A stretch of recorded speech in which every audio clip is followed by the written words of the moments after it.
Kay Pastor Nonoy Gitakay, nanonood po siya sa atin. Pastor, magandang hapon. Okay? So maraming salamat po. Mayroon na po tayong 14 million viewers. Kasama na po yung mga invisible. Kasama na po yung mga invisible, mga engkanto, mga according po kay Dr. Hilario Camino Moncado, mayroon po mga brilliant people po. Doon po sa India, yung mga tinuturuan niya po, more than 200 million ka mga brilliant people. No mga mystery people po, yung tinuturuan po ni Dr. Hilario Camino Moncado. Kay Nanay Los Carrion, magandang hapon. No? Magandang hapon po. Kay Nanay Los na kasama po natin ngayon. Okay. So, tuloy-tuloy po tayo mga kapatid, Luzon, Visayas, Mindanao, mga katutubo po nating mga lumad sa lahat po na 110 tribes. Sama-sama po tayo sa isang panawagan, sa isang paghihintay sa darating na panahon by 2022 na yung dibino gobyerno na po na matagal na nating hinihintay mula pa po noon, since time immemorial, mangyayari na po yan by 2022. Okay, so magandang hapon kay Nerlito Molina Tupal at kay Brother Domingo Pilayo Bernal at kay Brother Ronel Mangas. Bro, magandang hapon, long time no see. Okay, may time ka bro.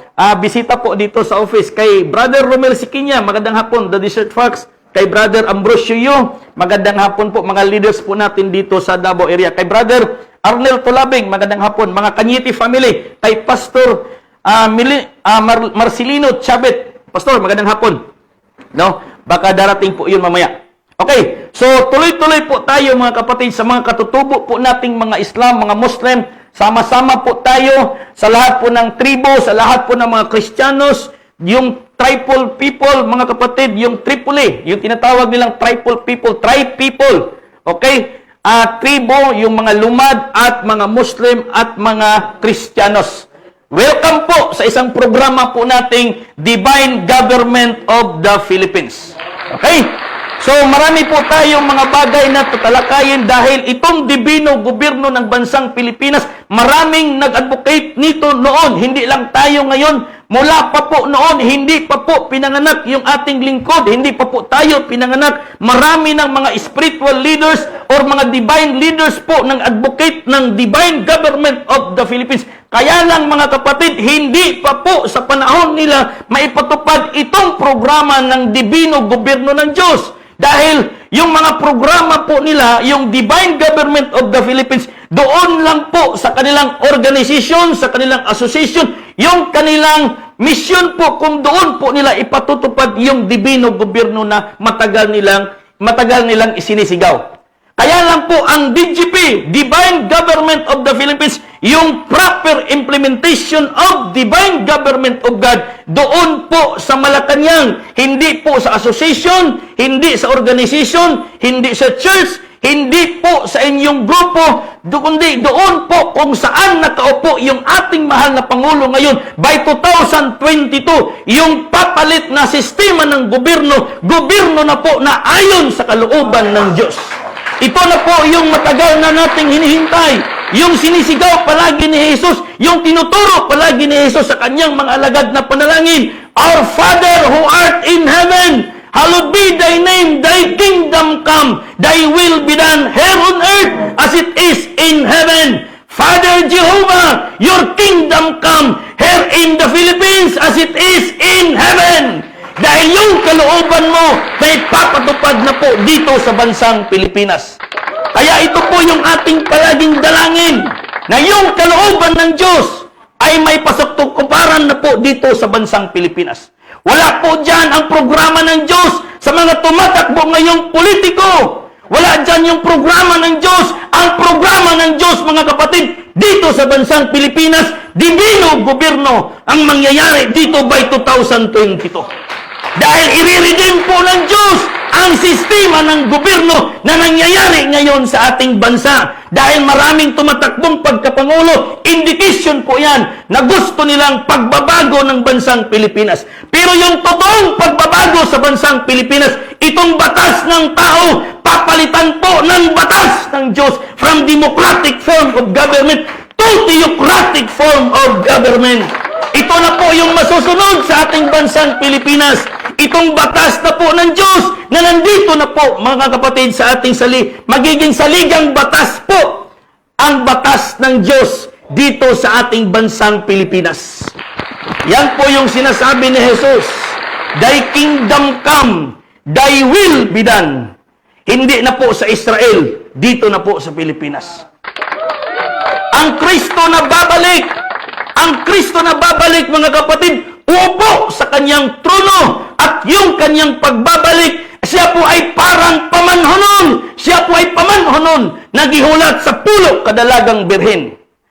Hindi po yung pagbabalik niya na kung saan nakatingala yung mga alagad niya, doon din siya babalik. Hindi po. Hindi po siya dadaan doon. Dahil sabi po niya, yung kanyang pagbabalik, ang anak ng tao makikita, mukidlak dikan sa sidlakan, padulong sa kasadpan. Pilipinas po yung sidlakan. Kaya dito po siya makikilala sa bansang Pilipinas sa pamamagitan po ng divino gobyerno ng Diyos na itatayo sa bansang Pilipinas. Ito po yung unfinished business of Jesus Christ doon sa Israel. Buhat nang ipinako siya sa cross. Ito tuloy po ng Pilipinas. Kaya history repeats itself. Yung nangyayari doon sa Israel, mangyayari naman dito ngayon sa Pilipinas. Okay? Yung mangyayari sa Israel, mangyayari dito sa Pilipinas. History repeats itself. Kaya nga, yung unang hari na nakaupo doon sa Israel, yung Israel po, yung lupang pangako yun.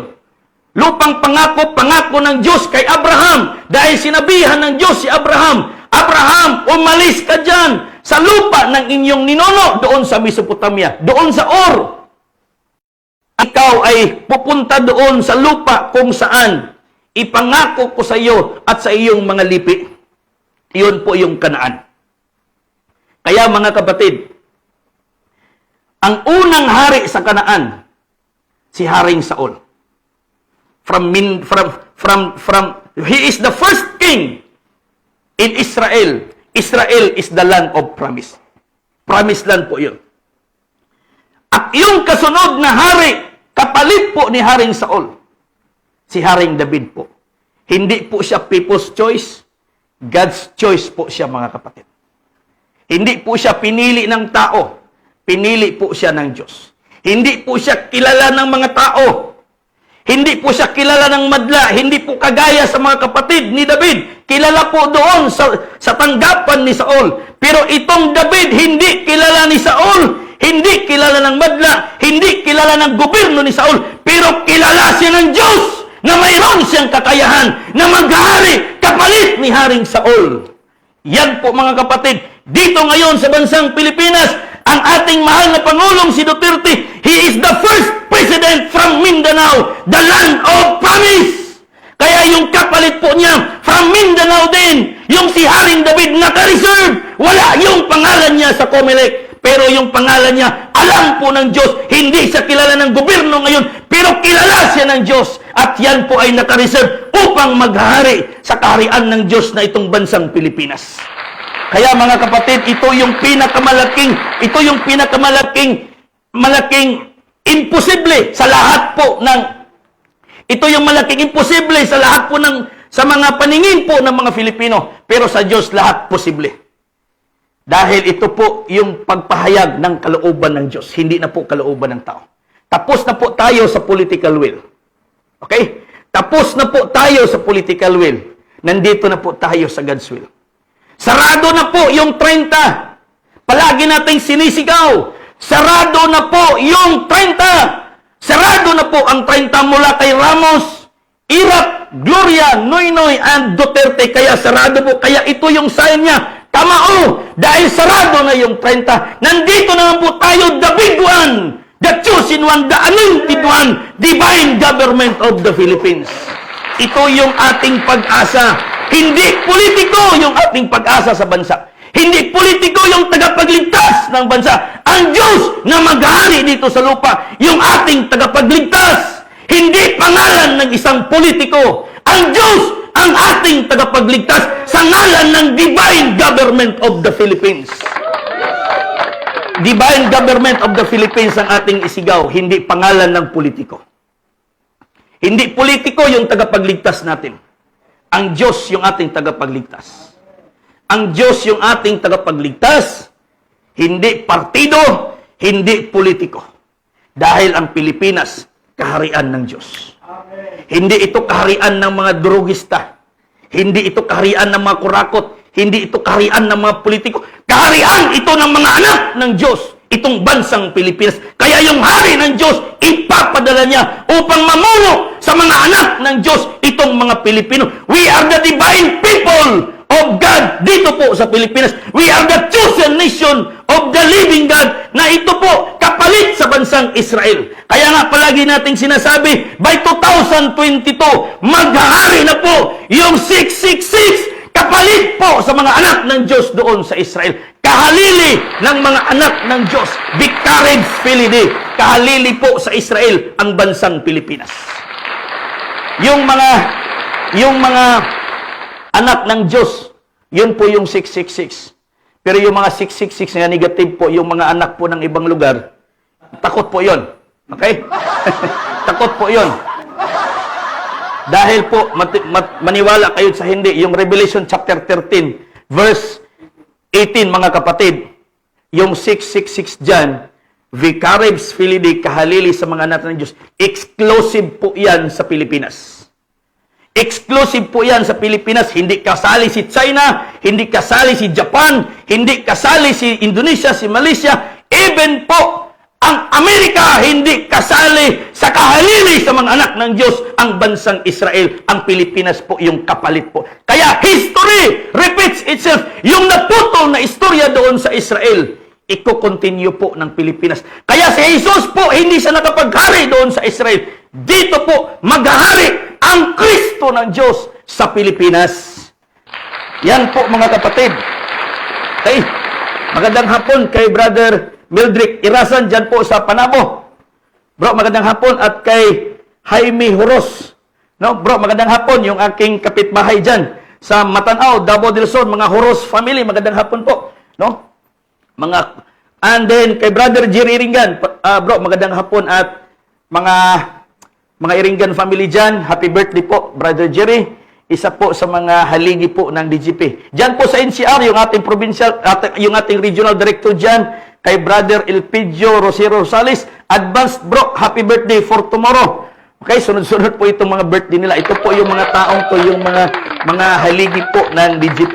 Okay? Kay Ma'am Nida Ramos, magandang hapon po. At kay Brother Ruel Palma, dyan po sa Bohol. Magandang hapon po, mga Palma family. Sa grupo po ng The Kingdom of God dyan po sa Bohol. Magandang hapon po sa inyong lahat. At maraming salamat sa pagsubaybay po sa ating programa. Okay?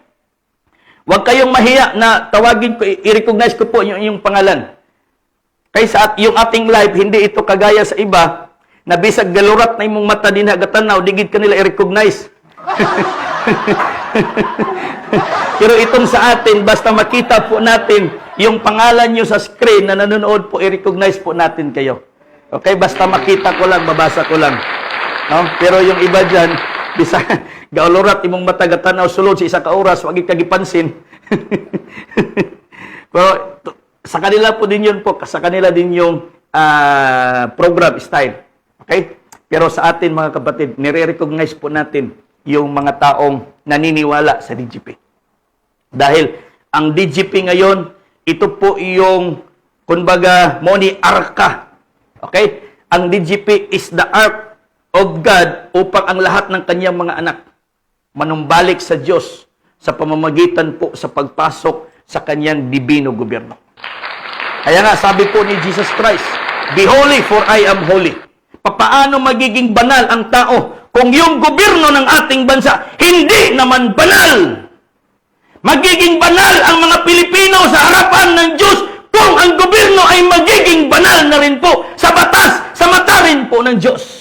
Magiging righteous people ang Pilipino kung ang ating government magiging righteous government din. Kaya nga sinasabi dyan, Matthew 6, chapter 6, verse 33, "But seek ye first the kingdom of God and His righteousness." Pilipinas po ang kaharian ng Diyos.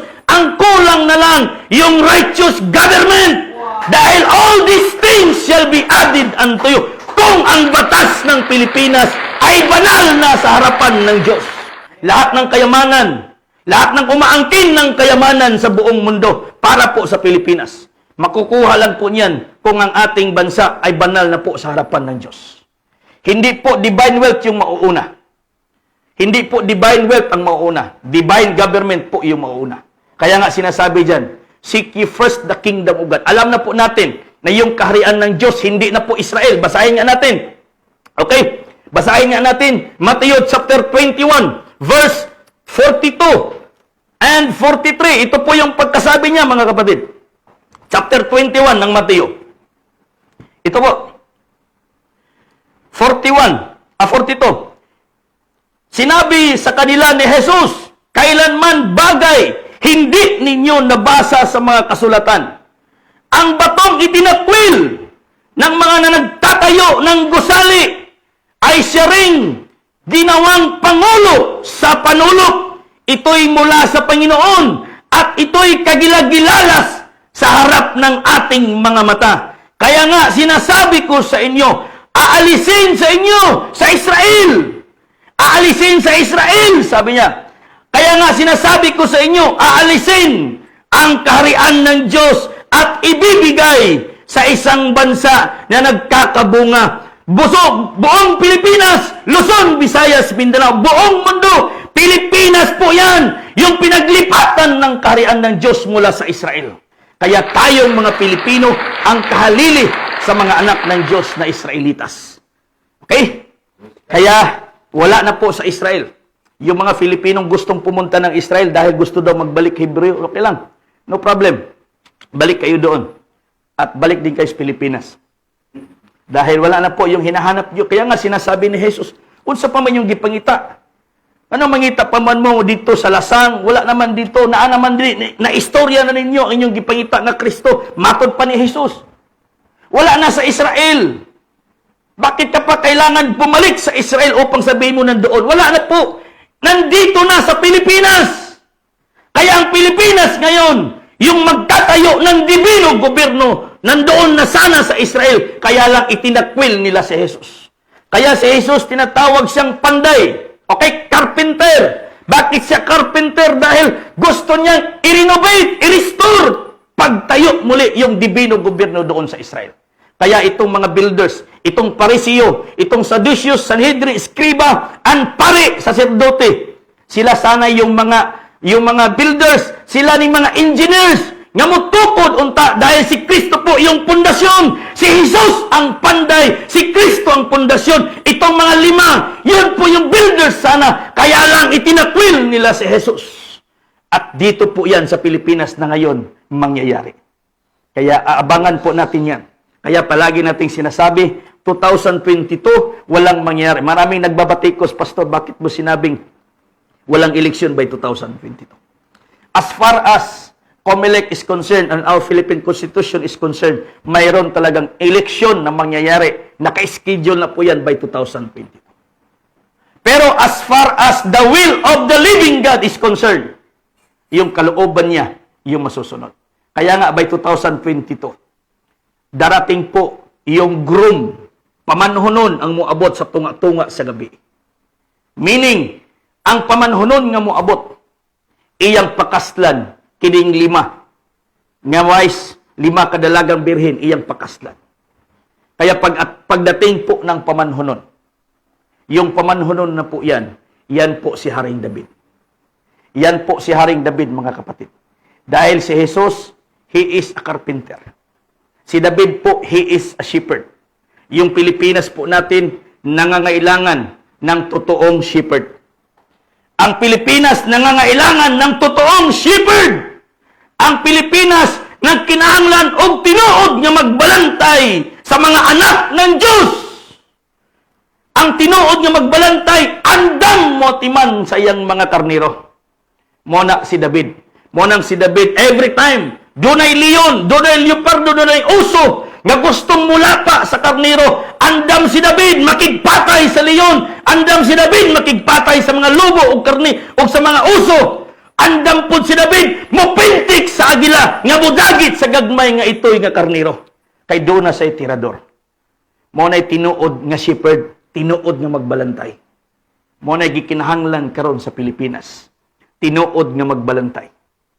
Kaya, gipauna lang sa Diyos kini mga kawatan The thief cometh to kill, to destroy, and to steal, to kill, and to destroy. No? Gipaon na lang ni mga kawatan karon.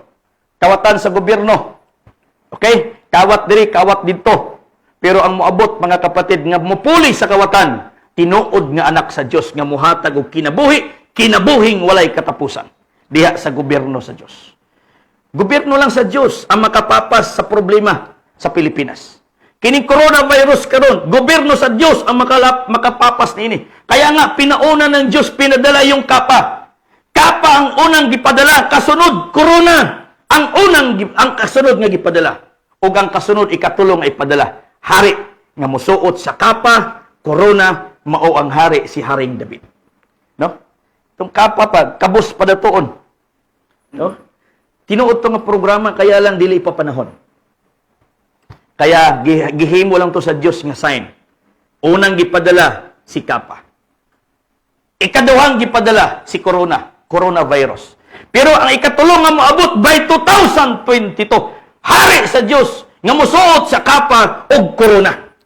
Muna mga igsuon ang pinaka-sign karon nga gihatag sa Dios kanato tungod kay ang moabot 2022 pamanhunon hari sa Dios nga mao si Haring David. Okay? Kaya yung mga nagsasabi diyan, no, but-buton si Pastor Manggal, okay lang, no?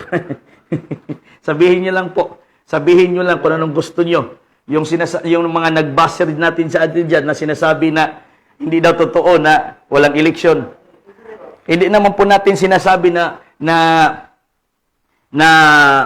walang COC. Ang sinabi natin walang eleksyon. Hindi ko sinabi na walang COC. Kung nag-COC na po, hindi pa po yan eleksyon. No, nagpapanik na po yung mga tao. Akala nila lahat halos nakatutok na sa akin sa ating live. Sabi ni Mangkal walang eleksyon, bakit nag-COC na? O bakit eleksyon ba yung COC? COC pa lang yan. Yun po yung COC na yan, filing of certificate of candidacy. Yun po yung mga anak ni Isay na nakahilira sa harapan ni Samuel. Okay? Yung mga anak ni Isay, yung 7 na mga anak ni Isay, nakahilira po yun sa harapan ni Samuel.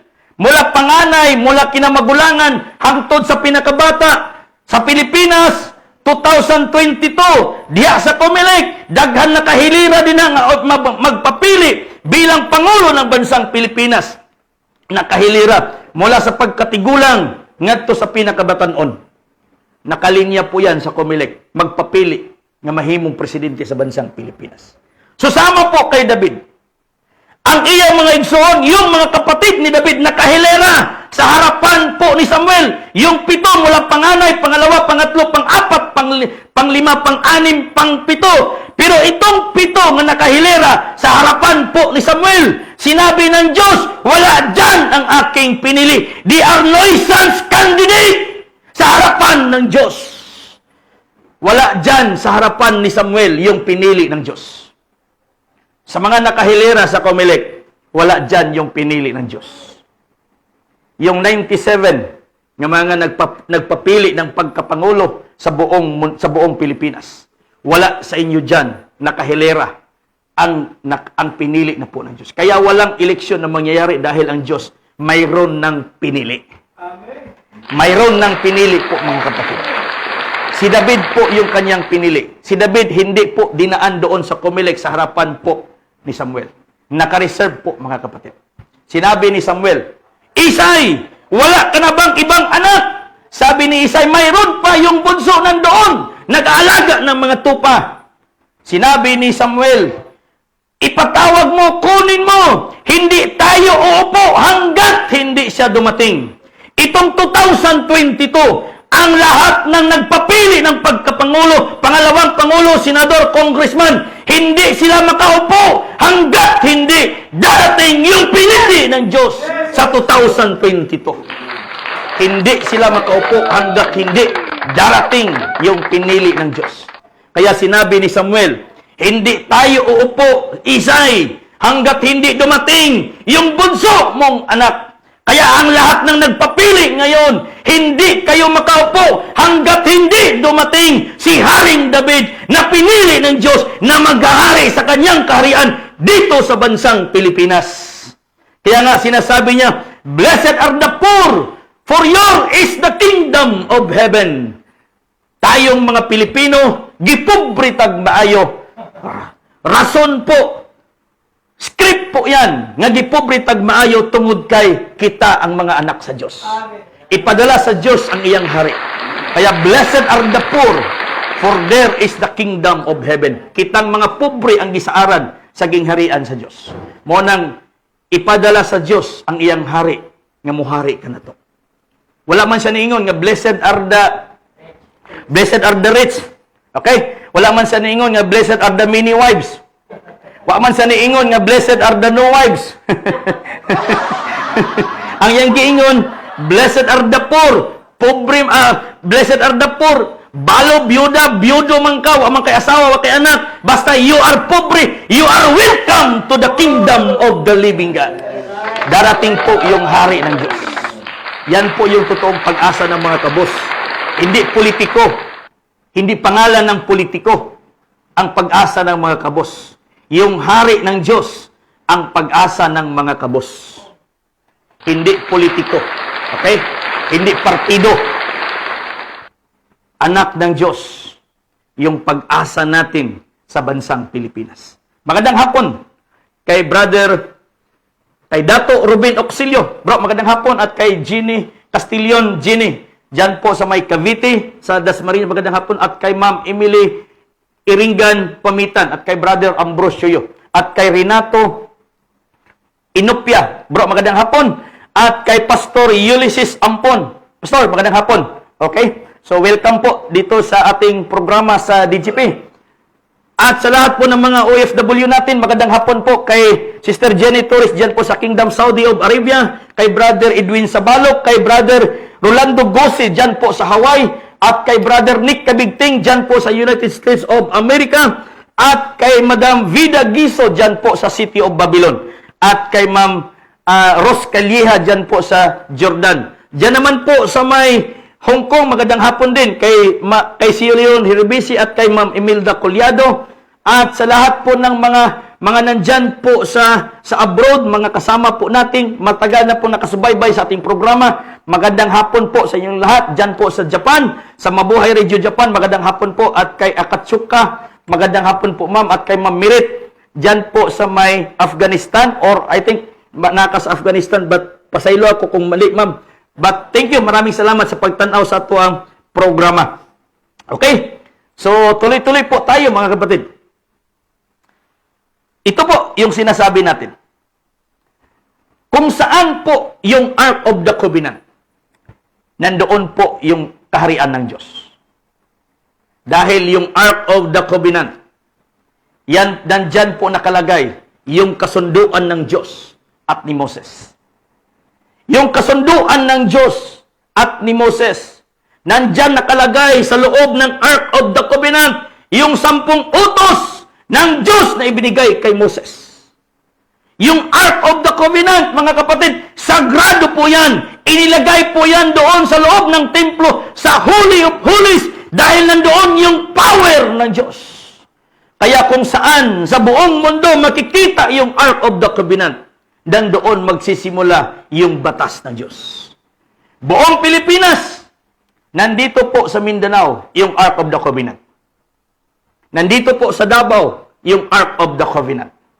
Kaya dito po sa Pilipinas, dito po sa Mindanao, particular po sa Davao Region, magsisimula po ang boses ng Diyos.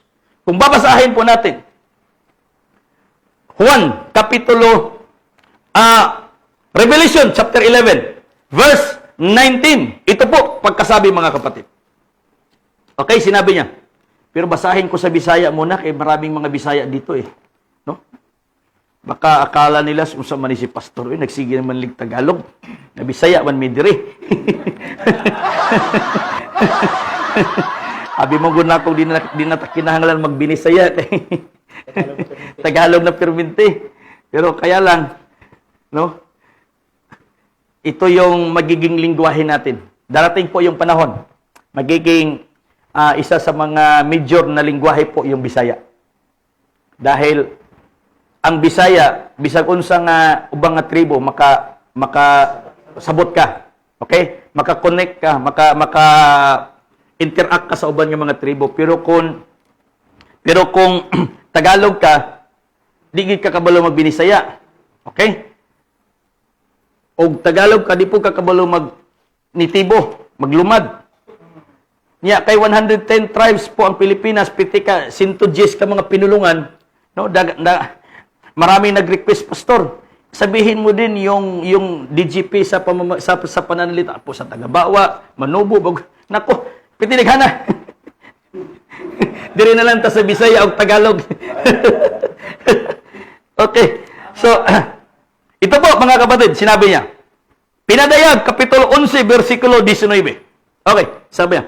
Og unya, naabli ang templo sa Dios didto sa langit, og sulod sa iyang templo, nakita ang arka sa iyang pakigsaad, og dihay midason, nga mga pangidlap sa kilat, makusog nga mga kagahog, mga paglipak sa dalugdog, linog og dagkong palibugok sa lualan. Sa dihang naabre, nakita po ni Juan ang Ark of the Covenant. Naabre, nakita niya nga didto di ay nagagikan ang kilat, makusog nga mga kagahog, o mga paglipak sa dalugdog, o mga linog, o mga dagkong panibugkok. Dito sulod, gikan po sa Ark of the Covenant, kay nga naman, naa dito ang presensya sa Dios sa sulod sa Ark of the Covenant. Tungod kay ang Ark of the Covenant, that is the covenant of God and Adam doon po sa Garden of Eden. Ang kasunduan po ng Diyos at ni Adan, nga kung si Adan mukaon sa mga bunga sa kahoy, gialaw po kay Adan nga mukakaon sa mga bunga sa kahoy nga naa sa taliwala sa tanaman. Pero sa pagkaon sa bunga sa kahoy nga nagtudlo sa maayog sa daotan, wala to gialaw kay Adan, kay wala pa man si Eva. Okay? Ang instruction naa kay Adan, wala kay Eva. Ang instruction sa Dios naa kay Adan, wala kay Eva. Ang kasunduan ni Adan o ang Dios, kung dili mo kaon si Adan, mabuhi sila hangtod sa kahangturan, kasama po ang Dios doon po sa Garden of Eden. Pero nang wala niya panumbalinga ang balaod sa Dios, gitugon sa Dios kaniya, motong nakasala sila. Gigamit ang babae, wala sa babae ang instruction naa sa kay Adan. Muna usahay sa pamilya, kung ang bana mo'y gitawag, ang asawa pod gitawag, no? Gitawag pod sa lain.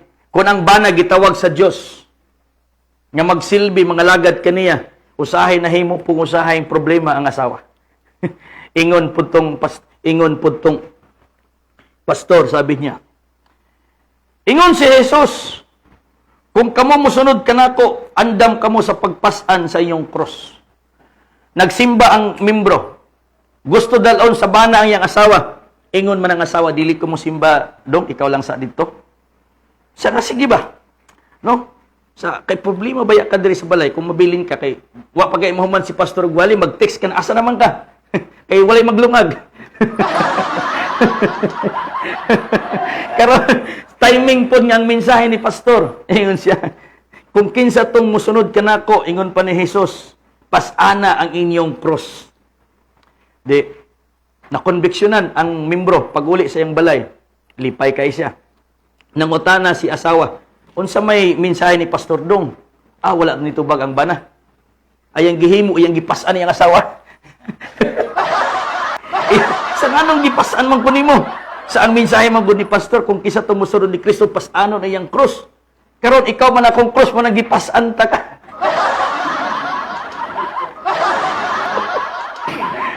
Ang point na ko mga igsoon, no? Ang instruction na kay Adan, wala kay iba. Minsan sa pagpangalagad po ang instruction na sa asawa, wala po sa bana. Kumbaga ang asawa mo'y gitawag, ang bana wala pa. Pero niining panahon na karon mga kapatid, dirita sa instruction. Kung kinsay gitagaan og instruction, Mo'ti nakabalo sa unsay himuon. Okay?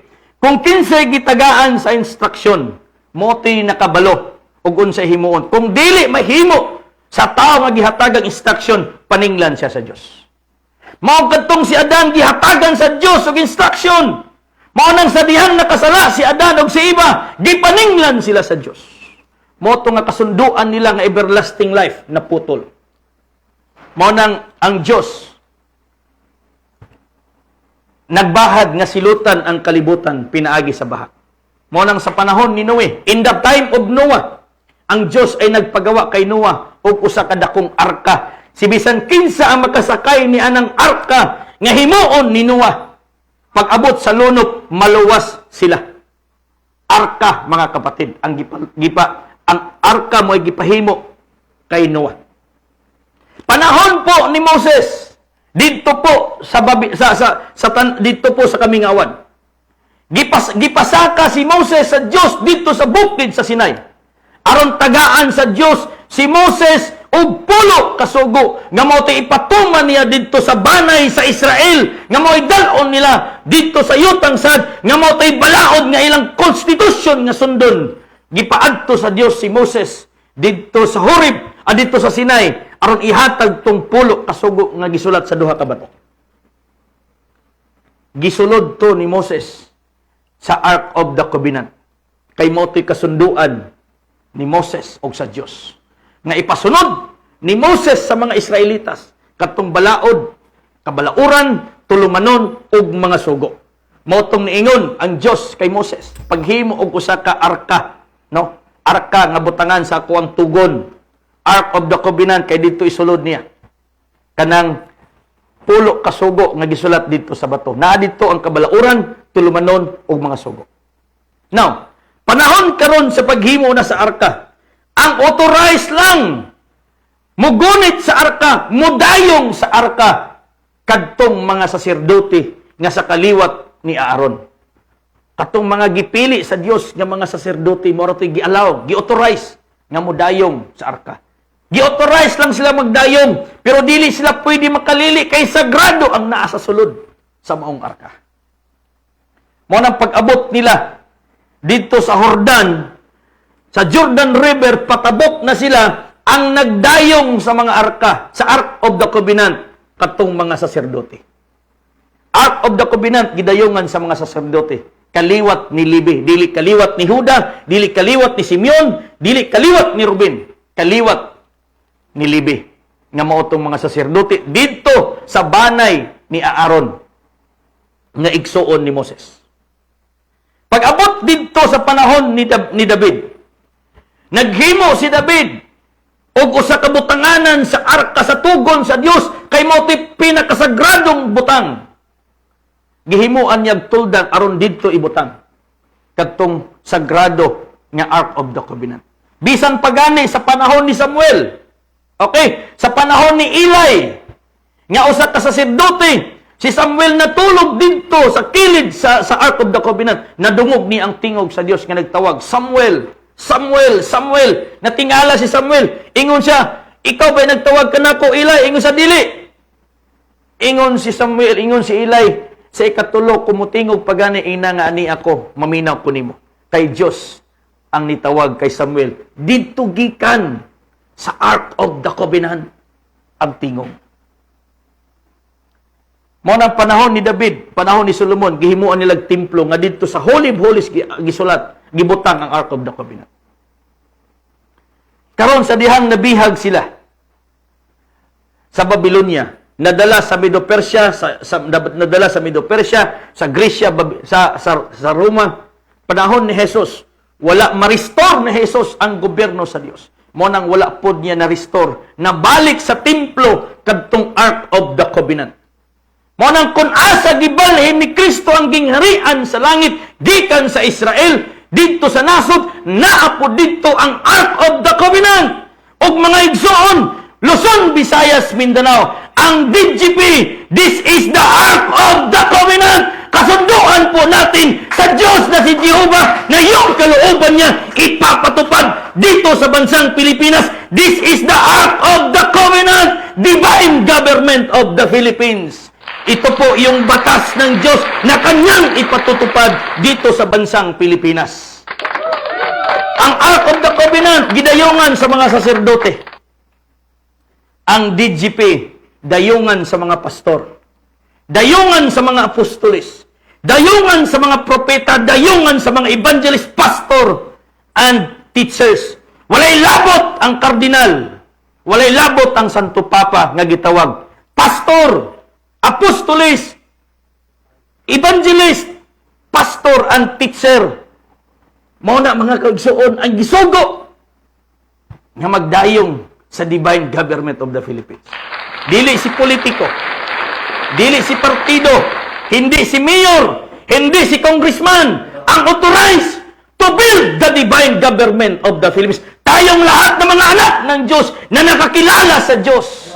Tayo po yung builders ng divine government of the Philippines. Hindi si partido, hindi si politiko, hindi yung mga nakahilira dyan sa COMELEC ang builders ng divine government.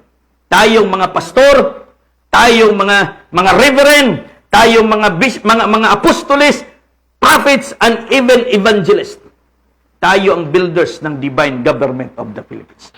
Tayo ang kapalit ng Pariseo, Sanhedrin, Sadduceos, Escriba, and Pari. Tayo ang kapalit po nila ng mga pastor. Kaya itong DGP, programa ito ng Diyos para sa kanyang mga anak. Tayo po yung mga anak ng Diyos, mga leader ng mga anak ng Diyos.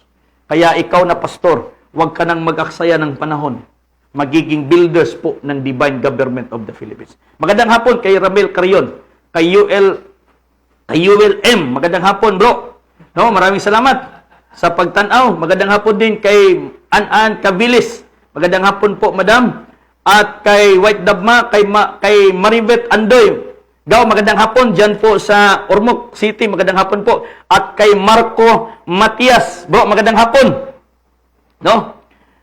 Kaya sa lahat po ng mga nagiging aspirant po ng bansang Pilipinas na pagkapangulo, hindi programa niyo ang masusunod. Hindi plataforma ninyo ang masunod. Mayroon nang nakaprograma po ang Diyos para sa Pilipinas. Kaya kayong mga tumakbo, i-align nyo ang programa nyo sa programa ng Diyos na itong Pilipinas ay kaharian ng Diyos. Hindi kaharian ng mga kurakot, hindi kaharian ng mga drug lord. Kaharian ito ng mga anak ng Diyos. Hindi ito kaharian ng kahit sinong politiko. Kaharian ito ng mga anak ng Diyos na kahalili sa bansang Israel. Dahil maghahari po ang Diyos dito sa kanyang piniling bayan. Okay? Kaya nga, yung ating lupang hinirang, yung bayang Magilo, perlas ng silanganan. Okay? Tayo na po ay pinili ng Diyos. Tayo po ang lupang hinirang, kapalit po sa bansang Israel. Kaya nga, nung sinabi po ni Dr. Jose Rizal, 1892, nang siya'y dumating dyan sa dapitan, nung July 17, alas 7 ng gabi ng 1892, yung Espiritu ng Ama na nandoon sa katawan ni Jesus, yun din yung Espiritu ng Ama na pumasok kay Dr. Jose Rizal upang masigaw niya, Mindanao is the land of promise. Kaya dito po sa Pilipinas, dito po sa Mindanao, mag-uumpisa yung promise ng Diyos. Dan dito po sa Mindanao, yung tutupad ng promise ng Diyos para po sa buong bansang Pilipinas. Kaya walang Pangulo na manggagaling na po dyan sa Luzon. Wala na pong Pangulo na manggagaling dyan sa Visayas. Turno na naman po ito ngayon ng Mindanao. Okay? Turno ng Mindanao po ngayon. Leon po ng Mindanao. Tapos na po yung agila. Nakalipad na po yung agila. Nakabiyahe na po yung agila. Turno naman po ngayon ng Leon. Turno naman po ngayon ng Leon. Kaya yung Ark of the Covenant, mga kapatid, nandito po sa Mindanao. Wala sa Luzon, wala sa Visayas, wala sa North Cotabato, wala sa Bukidnon. Nandito po, mga kapatid, yung Ark of the Covenant. Dahil yan po yung kasunduan ng Diyos at ang bansang Pilipinas. Kaya nga sinasabi po ng Diyos kay Solomon, kung ikaw ay lalakad sa aking kabalauran tulumanon o mga sugo, susama sa imong amahan nga si David, nan ligunon ko kining balay nga imong gitukon. Ang kondisyon po ng Diyos kay Solomon, kung ipatutupad ni Solomon yung batas ng Diyos, ang Diyos ay mananahan sa bansang Israel. Dito naman po sa Pilipinas, ang kondisyon ng Diyos, ipatutupad natin yung kanyang batas dito sa bansang Pilipinas upang ang Diyos ay mananahan dito sa Pilipinas dahil ang Pilipinas po ang lupang pangako ng Diyos para sa kanyang mga anak. Kaya nga sinasabi niya, luwalhatiin niyo ang Diyos sa Israel, ang Diyos ni Abraham, ni Isaac at saka ni Jacob doon sa pulo ng silanganan. Pilipinas po yan. Kaya tanging dibino gobyerno ang paraan upang luwalhatiin po natin ang Diyos. Hindi sa simbahan po maluwalhati ang Diyos. Hindi sa congregation po, hindi sa mga activity ng simbahan maluwalhati ang Diyos. Maluwalhati ang Diyos sa buong Pilipinas kung ang kalooban ng Diyos ipapatupad po natin dito sa Pilipinas. Yan po mga kapatid, yung paraan na maluwalhati ang Diyos dito po sa bansang Pilipinas. Dahil tayo ang pinili ng Diyos. Kaya nga, sinasabi niya, okay? Palagi kong sinasabi, nung Isaiah chapter 61, chapter 60, ito po yung balikan ko po, yung ating tinalakay nung nakaraan. Ito po yung sinasabi niya. Sabi niya dito po mga kapatid, tindog sidla kayang imong kahayag miabot na, ug ang himaya ni Jehova misubang na. Pilipinas, hapit na, musubang ang himaya sa Diyos dinhi sa Pilipinas, ug magsugod 2022. Monay saad sa Diyos mga kapatid. Tindog sidla kayang imong kahayag miabot na, ug ang himaya ni Jehova misubang sa ibabaw nimo. Kay aniya karon ang kangitngit mo tabon sa yuta, ug ang mabanga nga kangitngit mo tabon sa mga katawhan, apan si Jehova mosidlak ibabaw, ug ang iyang himaya makita sa ibabaw nimo. Tayo po yang Pilipino. Pilipinas po yan. Dito po sisikat ang araw ng Diyos sa Pilipinas. Kaya dito po natin siya luwalhatiin. Maluwalhati po ang Diyos sa pamamagitan po sa pagpatupad ng kaniyang kalooban. Hindi po sa pamamagitan sa pagpatupad po ng plataporma ng politiko. Kahit gaano kaganda yung plataporma ng tumakbong pagkapangulo, kahit gaano kaganda yung kanilang programa, kapag hindi kasama ang Diyos, kurakot din ang labas niyan. Kaya wala sa plataporma ng politiko ngayon ang kalutasan ng problema ng Pilipinas. Wala sa programa po, plataporma po ng politiko ngayon ang kaligtasan po ng Pilipinas. Nasa hari po ng Diyos. Nasa anointed son, hindi appointed son. Nasa anointed son po.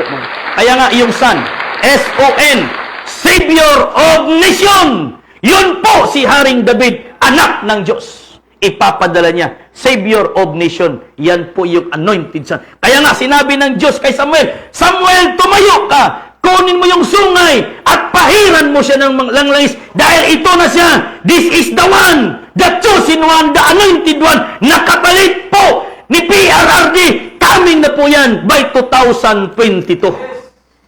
Kaya mga kapatid, kung sabihin man nilang bakakon po tayo, doon po yan nila sabihin sa Diyos. Dahil ang programa ng Diyos ay masusunod. Kagaya po sa panahon ni Cory Aquino. Yung papalit sana talaga kay Presidente Marcos, si Ninoy Aquino. Kaya lang kung matutupad po na si Ninoy Aquino yung papalit kay Marcos that time, hindi po mangyayari yung nakapropesiya sa Biblia. Na dapat yung papalit po kay Marcos babae. So kung si Ninoy Aquino yung nagiging pangulo po, magkakamali po yung propesiya ng Biblia. Magkakamali po yung Biblia dahil hindi natupad na yung babae. Kaya ang ginawa ng Diyos, pinatay si Ninoy Aquino upang lalabas yung kanyang asawa upang matupad ang Biblia na babae yung kasunod ni Marcos. Dito po sa Pilipinas by 2022. Marami pang mangyayari mula ngayon hanggang 2022 upang matupad yung kalooban ng Diyos na walang mangyayaring eleksyon. Dahil ang Diyos, mayroon na po siyang pinili. Ang kulang na lang po, mga kapatid, proclamation na lang po sa hari na pinili na po ng Diyos. Kaya, okay lang, sabihin yung but-buton si Pastor. Okay, magandang hapon. No, Pastor Iser Ulubalang. Yes. At kay Brother Ray Espinol at kay Wilfredo Villanueva. Magandang hapon, bro. Diyan po sa may Tagum City. Magandang hapon kay Brother Rini Apolinario, bro. Magandang hapon diyan po sa Sultan Kudarat. Kay yung ating mga kaibigan diyan, magandang hapon po. At kay Ma'am Mary Jean Ulip LPT, mga kapatid. Pero mapalad po yung mga politikong makarating sa Dibino Gobyerno, makarating sa DGP, dahil balang araw, i-appoint pa sila ng hari upang mamuno sa kanilang mga lugar. Pero itong mga hindi makarating sa DGP, I'm sorry, baka hindi rin kayo talaga pinili ng Diyos upang magiging leader ng inyong mga bayan. Dahil nakaprogram na po, mga kapatid. Pag-upo ng hari, siya na po yung pipili kung sinong pauupuin niya sa inyong mga bayan, sa inyong mga magiging gobernador, magiging mayor, dahil appointed time na po ngayon. Appointment, mga kapatid. Hindi na po, kumbaga tapos na. Tapos na po yung panahon ng mga tao na sila po yung pumili upang magiging leader po ng ating bansa. Tapos na. Okay? 1934, 1935 hanggang 2019. Tapos na po yung turno, yung mga taong pumili na sa kanilang magiging leader. 2022, hindi na tao yung pumili. Ang Diyos na po, mayroon na siyang pinili. Kaya yan po yung magiging kagilagilalas sa ating mga mata. This is marvelous in our eyes. Ito po ay magiging kamangha-mangha. This is the Lord's doing. Kaya ang divine government of the Philippines, itatayo ito bisan pa sa masamok na panahon, bisan pagdaghang nagsamok-samok, tukuron ang dibino gobyerno sa bansang Pilipinas sa 2022. Bisan pagdaghan nagsamok-samok. Okay? Kaya, divine government of the Philippines, pagatukuron bisan sa masamok na panahon. Yan po yung sinasabi po ni Daniel. Tukuron ang kuta bisan pa sa masamok na panahon. Tukuron ang kuta o ang syudad bisan pa sa masamok na panahon. Ang kuta ngayon, mga kapatid, meaning sa Israel. Ang Israel, mga kapatid, yung kanilang kuta, yung kanilang pader, yung wall of Jerusalem, kapag ma-restore yun, kahit sinong kaaway, hindi na makapasok because of their wall, mga kapatid. Tungod sa ilang kuta, dili makasulod ang mga kaaway dayon. Moman ganin ning Great Wall of China, baga kayo na, lapad kayo na, dili makabasta-basta makapasok ang mga kalaban tungod sa kadig-un sa pader. Sa Pilipinas po, mga kapatid, wala po tayong malalaking pader ngayon. Pero ito po yung malaking pader natin. Dahil yung pader, protection po yan. Pero yung pader po ng Pilipinas, divine government of the Philippines. Kapag ma-implement po yung batas ng Diyos, maghahari po ang Diyos sa Pilipinas. Kaya kahit sinong kaaway dyan, kahit sinong bansang gustong papasok, lulusob sa Pilipinas, hindi po makapasok dahil nandito na po yung ating pader. Ang Diyos po na iniwan doon sa Jerusalem. At dito po yan siya maghahari sa Pilipinas. Kaya kahit sinong kalaban dyan, kahit sinong bansa dyan, hindi basta-basta makapasok dahil we are protected. Kagaya po sa usa ka mungaan nga nagproteksyon po sa iyang mga piso, ilalom sa iyang mga pako. Mo nang gidumilian sa Jerusalem. Kaya ang DGP, Divine Government of the Philippines, pag ma-implement 2022, we are protected. We are in the good hands. Nasa kamay na po tayo ng Diyos. Ngayon, makapanalangin tayo sa Diyos. Every one of us, individuals matagusa sa ato, bawat isa sa atin, manalangin sa Diyos ng proteksyonan ta sa Diyos. Pero bilang buong bansa, hindi pa po makaproteksyon ang Diyos. Individual makaproteksyon ang Diyos. Pero bilang buong bansa, dahil hindi pa ni-recognize ang batas ng Diyos sa ating bansa. Pero once nga ma-recognize na yung batas ng Diyos sa ating bansa. Lahat ng mga bagyo, lahat po ng mga coming po na mga trahedya na paparating sa Pilipinas, hindi na po yan darating dahil we are now protected. Under na po yan. Under na po yan sa kamay ng Diyos na hindi makapasok itong mga trahedya. Hindi na makapasok itong corona. Kung anong sabi po nila, by 2024, 25, 26, marami pang darating. Wala na po. Dahil the last enemy na dapat i-conquer itong kamatayan. At itong coronavirus, this is the spirit of death. This is the sting of death. At yung last enemy, yung coronavirus na yan. Dahil darating po yung hari. Amen. Dahil ang Diyos, mayroon siyang malaking gagawin sa Pilipinas by 2022. This is the day, the marriage supper of the great day of the Lord, 2022. Kaya huwag kayong manghihinayang. Huwag kayong manghinayang dyan. Huwag kayong manlupaypay. Huwag kayong ma-discourage. Dahil our divine hope,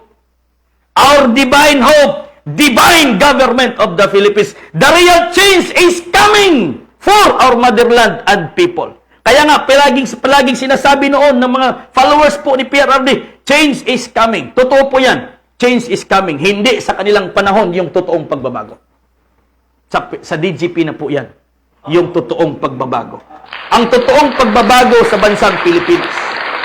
From democratic form of government to theocratic form of government. Yung batas ng Diyos, magiging saligang batas na po yan ng bansang Pilipinas. Kaya palaging sinasabi ni Dr. Moncado, if you want to live in prosperity and happiness with clean government, let us uphold and defend the Constitution of the Philippines as the fundamental law of the land. Yan po yung palagi yung sinasabi. If you want to live in prosperity and happiness, let us uphold and defend the Constitution of the Philippines as the fundamental law of the land. By 2022, if we want to live in prosperity and happiness with clean government, let us declare divine government of the Philippines as the supreme law of the land. Okay? Yan po. If we want to live in prosperity and happiness dito sa Pilipinas with clean government, let us declare divine government of the Philippines as the supreme law of the land, Pilipinas. Yan po mga kapatid, history repeats itself. Ang nangyayari noon, mangyayari ngayon.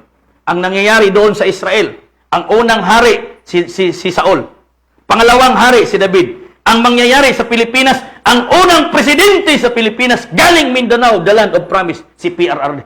Yung kasunod niya, taga Mindanao din. Wala nang Luzon, wala nang Visayas. Kahit magagalit pa yung taga Luzon, kahit magagalit pa yung taga Visayas, wala nang Luzon na maghahari sa Pilipinas, wala nang Visayas na maghahari sa Pilipinas. Turno naman ng Mindanao, dahil ang Mindanao is the land of promise. Yung promise magsisimula sa Mindanao. Wala po sa Luzon, wala po sa Visayas. Kaya yung promise ng Diyos, yung utak ng Diyos, nasa mind, nasa Mindanao. Okay? Yan po mga kapatid. Wala sa Luzon, wala sa Visayas. Nandito na po sa Mindanao ang turno ngayon. Kaya nakalipad na po ang agila. Umaarangkada na naman po ngayon ang leon. Bakit po leon? Okay? Bakit po leon, mga kapatid? Umaarangkada na ngayon ang leon dahil dalawa lang po yan. Ang logo sa Malacanang, agila at leon. Si PRRD, yung agila. Nakalipad na ang agila. Nakabiyahe na po si Duterte. Ngayon, biyahe naman po ngayon ng DGP. Yung ating driver, leon po ng Mindanao, lumad ng Mindanao. Yung ating advance party, yung espiritu ng Diyos. Kaya sinasabi po ng Diyos, in the last days, I will pour out my spirit. Kaya ibinubuhos na po ng Diyos ang kanyang espiritu sa lahat ng Pilipino ngayon. Na ang lahat ng Pilipino mamulat sa katotohanan na kinakailangan na po natin yung divino gobyerno. Hindi gobyerno ni Presidente, hindi gobyerno ng aspirant, ng senador, ng congressman. Gobyerno ng Diyos ang ating kailangan dito sa bansang Pilipinas. Hindi gobyerno o plataforma ng mga politiko ngayon. Hindi politiko, hindi si politiko, hindi pangalan ng politiko ang ating kaligtasan sa Pilipinas. Hindi pangalan ng politiko ang ating pag-asa sa Pilipinas. Diyos po. Kaya nga, ito po, nakaturo po tayo ganun.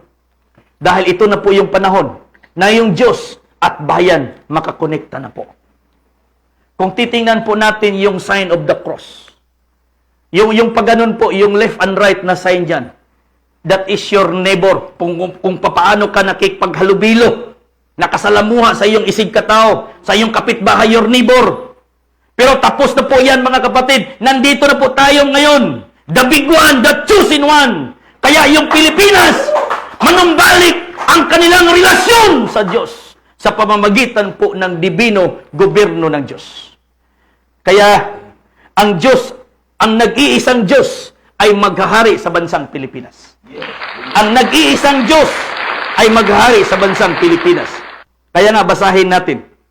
Zacarias chapter 14 verse 9. Ito po yung sinasabi niya. Zacarias chapter 14 verse 9. At ang Panginoon ay magiging hari sa buong lupa. Sa araw na yaon, magiging ang Panginoon ay isa at ang kanyang pangalan ay isa. Divine Government of the Philippines. Yan po mga kapatid. The only one, the chosen one. Yan po, DGP. Hindi po dapitan godly people. Divine Government of the Philippines. Kaya nga, yan po yung backup natin. Diyos, God, and Panginoon. Diamond, gold, and pearls. Yan po yung backup ng DGP. Kaya kinakailangan na po natin yung hari ng Diyos. Hindi yung mga naghari-hari. Yung totoong hari. No? Yung totoong hari, hindi yung mga nagpahari-hari. Okay? Yung totoong hari ng Diyos. Kaya nga, yung Pilipinas ay kaharian ng Diyos. Kaya yung totoong hari na yung darating. Maraming naniniwala na ang Pilipinas ay kaharian ng Diyos, Kingdom of God, pero yung gusto, Pangulo o Presidente, hindi hari. Dahil sila po yung hari-hari. Okay? Magandang hapon kay Eloisa Yela, Cabo Verde. Magandang kay Sawinhay Torres. Magandang hapon po sa inyong lahat. No? Kailangan natin yung totoong hari dahil ang Pilipinas kaharian ng Diyos. Totoong hari. Kayong mga naniniwala dyan, ang Pilipinas Kingdom of God, no? Kaharian ng Diyos, pero ang gusto nyo, Presidente o Pangulo, hindi nyo alam yung sikreto ng hari. So, kayo lang ang naghari-hari. Kaharian ng Diyos ang Pilipinas. Kaya nga, sinasabi dyan, the kingdom of heaven is like, kagaya po ng perlas, kagaya po ng ginto, na maraming gustong sumakop ng Pilipinas dahil maraming perlas, maraming ginto. Dahil yan po yung trademark ng kaharian ng Diyos. Pilipinas po yan. Okay, so, dito po tayo magtapos mga kapatid. No? Taas-taas naman gani, parang yung mga tao galit na sa atin, parang wala na nag-react eh. No? wala na nakasmile dito eh. Parang gamugot yung 22 million viewers natin. Yung 22 million viewers po natin, kasama po yung mga espiritu ng Diyos. Nandito na po sila, bumaba na po sila ngayon. Yung mga anak ng Diyos, na matagal na pong naghihintay ng divino gobyerno. Yung mga anak ng Diyos na naghihintay ng divine government of the Philippines. Dahil yan po yung kanilang kagawasan. Okay? Mo na ilahang kalayaan yung mga anak ng Diyos. Kagaya po nila ni Dr. Jose Rizal. Dr. Bungkado, naghihintay po yung kanilang espiritu kung sino makapagpatupad ng divine government of the Philippines. Dahil yan po yung inutos din sa kanila noon. Mula kay Adan hanggang kay Jesus Christ, hanggang po dito kay Dr. Bungkado, Dr. Jose Rizal, matagal po nilang hinihintay itong divine government of the Philippines. Back by 2022, matutupad na po yan, yung matagal na nating hinihintay. Kaya, mapalad yung naniniwala sa DGP. Alaot yung hindi maniniwala dahil mababawasan ang population ng Pilipinas. Okay? So, ganun po mga kapatid. Kaya, ang kaharian ng Diyos, sabi niya dito, Pilipinas. Narito po sa Pilipinas. Wala na po sa China. Wala na po sa China, wala po sa Japan, wala po sa Israel. Wala na po sa Israel. Kahit makarinig pa po yung Israel, wala na po sa Israel ang paghahari ni Kristo dito na po sa Pilipinas. Kunting panahon na lang yung ating hinihintay. Kaya nga itong DGP, we are preparing the way. Okay? Tayo po yung nag-prepare ng daan. Tayo po yung nag-prepare ng reception para po sa hari na ikakasal po dito sa Pilipinas. We are preparing the reception for the coming of the King of God na nandito po sa Pilipinas maghahari. Trono po ng Diyos ang Pilipinas, hindi trono ng politiko.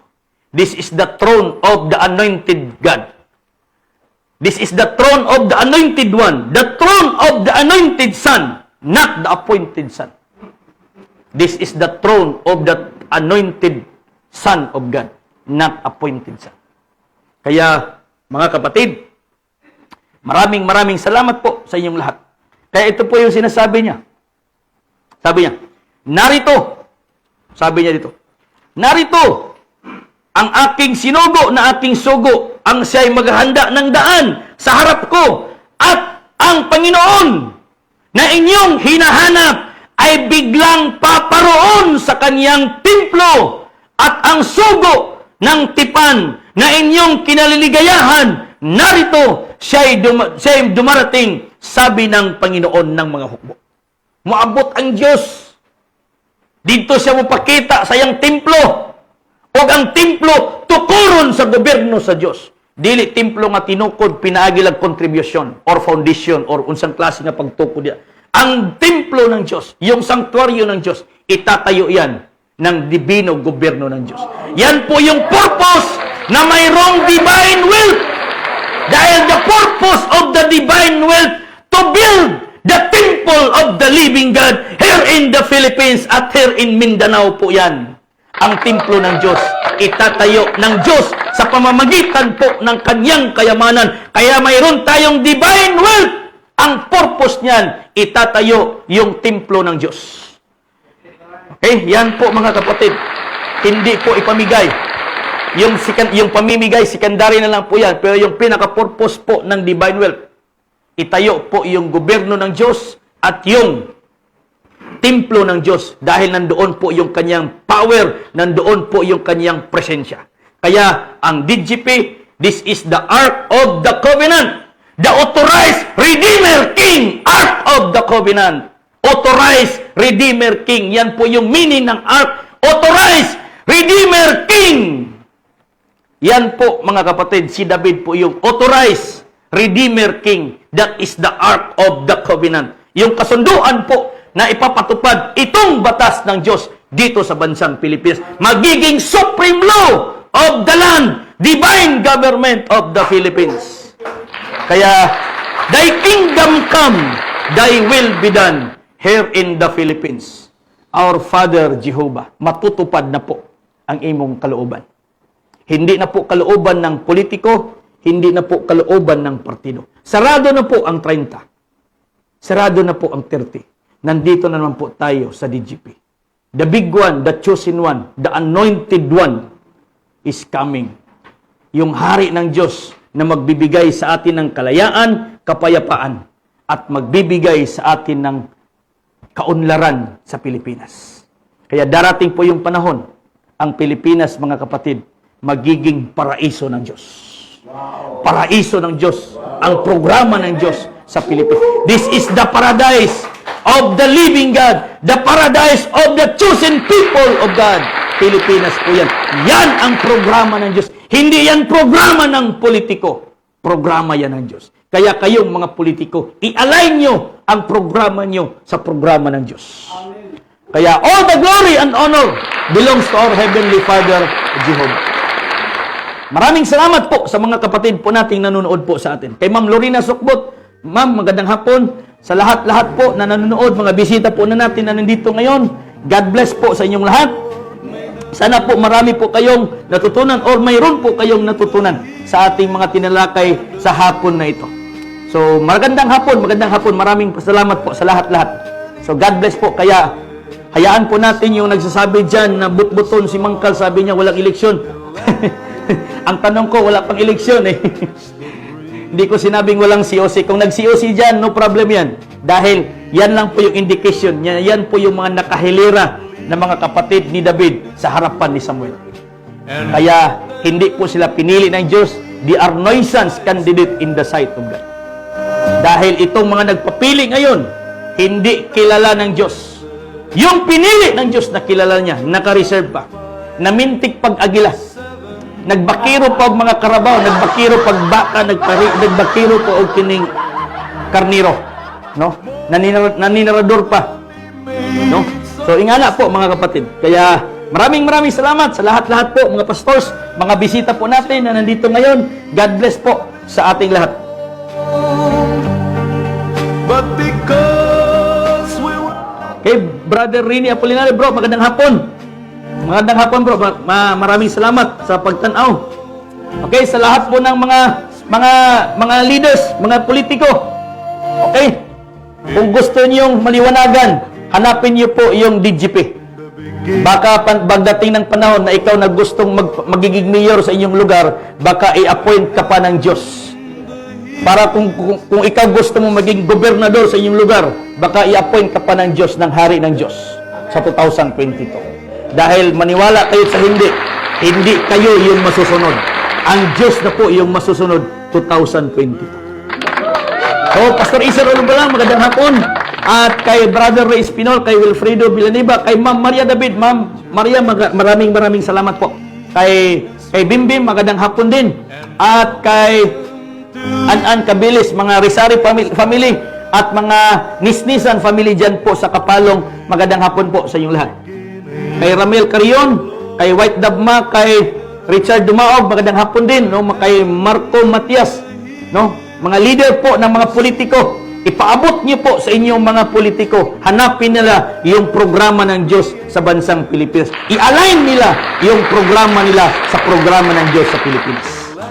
Kaya maraming salamat po sa inyong lahat. Kay Mildred Irasan, kay Jenny Castillon, kay kay Ma'am Emily Iringan, at kay Brother Ambrosio Yuk, kay Renato Inopia, kay Pastor Ulysses Ampon, at kay Ruel Palma, kay Haring Ruel Palma dyan po sa Bohol. Magandang hapon po.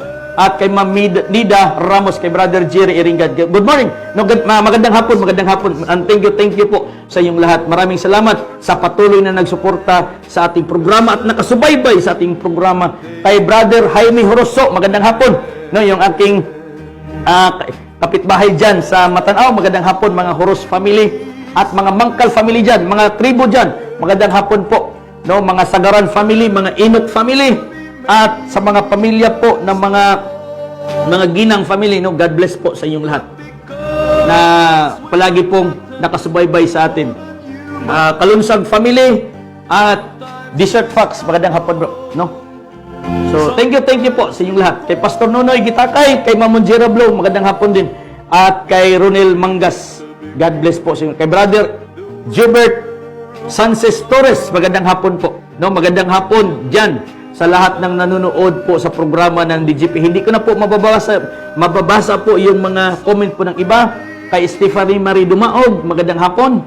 At kay Pastor Rochen, kay Brother, kay Ma'am May Handok Lozano, God bless po. Kay Ninya C, kay Francisco Santa Rita, God bless po sa inyo. All the glory and honor belongs to Him. Once again, magandang hapon po sa ating lahat.